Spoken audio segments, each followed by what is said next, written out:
پوری طرح سے تحقیق کر رہے ہیں، لیکن لندن میں اور اس کے آس پاس کے علاقے میں پیش آنے والے مسجد پر حملوں کو لے کر کے ایک مرتبہ پھر تشویش بڑھی جا رہی ہے۔ انٹرنیشنل میڈیا میں الگ الگ تبصروں کے ساتھ مسجد پر ہونے والے اس حملے کو اور آگزنی کے معاملے کو مختلف قسم کے تبصروں کے ساتھ شیئر کیا جا رہا ہے۔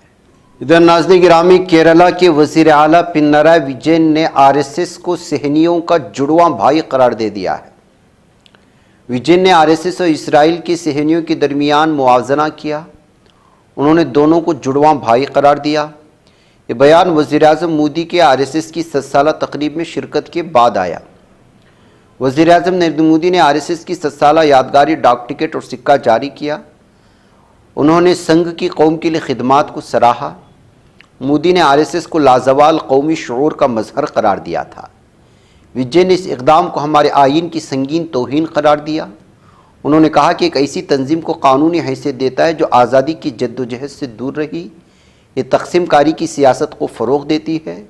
اس نے مزید کہا انہوں نے کہ یہ قومی اعزاز ہمارے حقیقی آزادی پسندوں، ان کے سیکولر متحد ہندوستان کی تصویر پر براہ راست حملہ ہے۔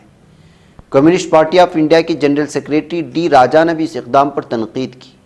انہوں نے کہا کہ RSS نے کبھی آزادی کی تحریک میں حصہ نہیں لیا۔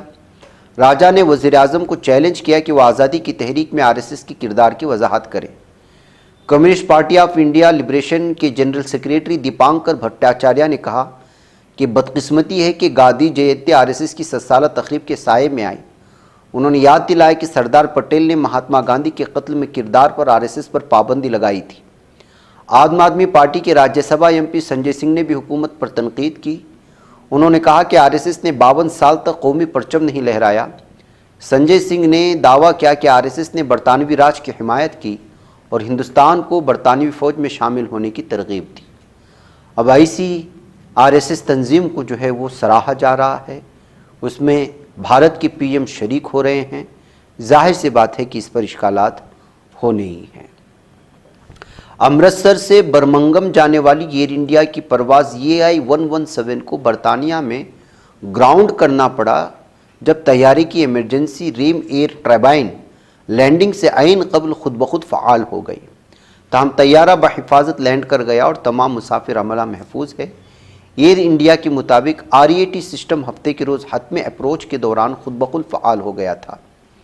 ایئر انڈیا نے ایک بیان میں کہا کہ فلائٹ EI-117 کے عملے نے برمنگم پہنچنے سے عین قبل RAT کی تنصیب کا معائنہ کیا تھا۔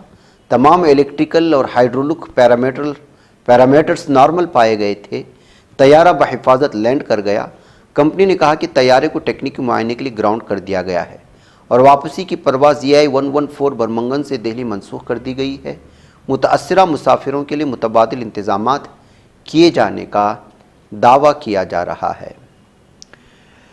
میڈیا رپورٹ کے مطابق ناظرین گرامی، برطانیہ کے مشہور بالفور خاندان سے تعلق رکھنے والے ہاؤس آف لارڈز کے رکن اور سابق وزیر خارجہ آرتھر بالفور کے پڑ بھتیجے رابرٹ بالفور نے خصوصی انٹرویو میں کہا ہے کہ برطانیہ کا اصل مقصد اسرائیل کی صورت میں ایک یہودی ریاست کی تخلیق کرنا نہیں تھا، نہ ہی کوئی ایسا وعدہ کیا گیا تھا، بلکہ یہودیوں کے ساتھ محض اظہار ہمدردی مقصود تھا۔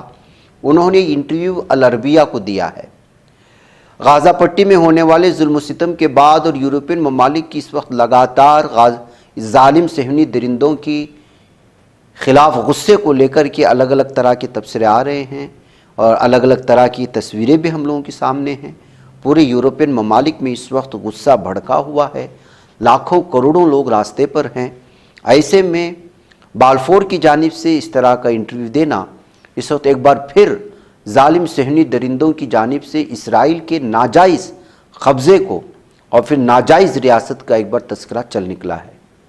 یاد رہے کہ آرتھر بالفور جن سے منسوب ہے کہ انہوں نے 1917 میں بالفور ڈکلیریشن یہودیوں کی فلسطین میں ریاست قائم کرنے کے لیے بنیادی خاکے کے طور پر پیش کیا تھا، جس کی بنیاد پر اگلے 28 برسوں میں فلسطین میں اس وقت کی عالمی طاقتوں کی مدد سے جبراً اسرائیلی ریاست قائم کی گئی تھی۔ یہ وہی خاندان تھا بالفور کا۔ تاہم اس خاندان سے تعلق رکھنے والے لارڈ روڈرک بالفور نے ہٹ کر بات کی ہے کہ مقصد اسرائیلی ریاست قائم کر کے دینا نہیں تھا، بلکہ یہودیوں سے صرف اظہار ہمدردی تھا ان کے مطابق اعلان بالفور کو اس کے اصل متن کی روشنی میں سمجھا جانا چاہیے، نہ کہ اس کی بعد ازاں کی گئی تشریحات و تعویلات سے سمجھنے کی کوشش کی جائے۔ بالفور نے کہا کہ ڈکلیریشن میرے ہاتھ میں ہے، میں ہمیشہ سے اسے درست انداز سے سامنے لانا چاہتا ہوں۔ یعنی کہ جو ڈکلیریشن اس وقت تھا جب ظالم صہیونی درندوں کی اسرائیل کے لیے جو ہے یہ سارے منصوبے بن رہے تھے، اس وقت ڈکلیریشن کچھ اور تھا اور ظالم صہیونی درندوں نے اس کو کچھ اور بنا کر کے دنیا کے سامنے پیش کیا اور اپنی ناجائز ریاست قائم کی۔ یہ ان کے پورے اس کا جو ہے خلاصہ تھا۔ ناظرین گرامی، حزب اللہ کو حماس کا اس وقت کا موقف پسند نہیں آیا ہے۔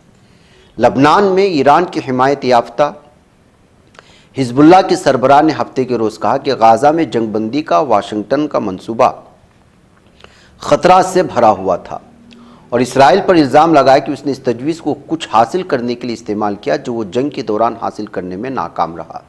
دی ٹائمز آف اسرائیل کے مطابق حزب اللہ کے رہنما نعیم قاسم نے پیشگوئی کی کہ اسرائیل اس منصوبے کو زمین پر قبضہ کرنے، فلسطینیوں کو ان کے حق خودداریت سے محروم کرنے کے بہانے کے طور پر استعمال کرے گا، لیکن کہا کہ اسے قبول کرنے یا نہ کرنے کا فیصلہ بالآخر حماس کا ہے۔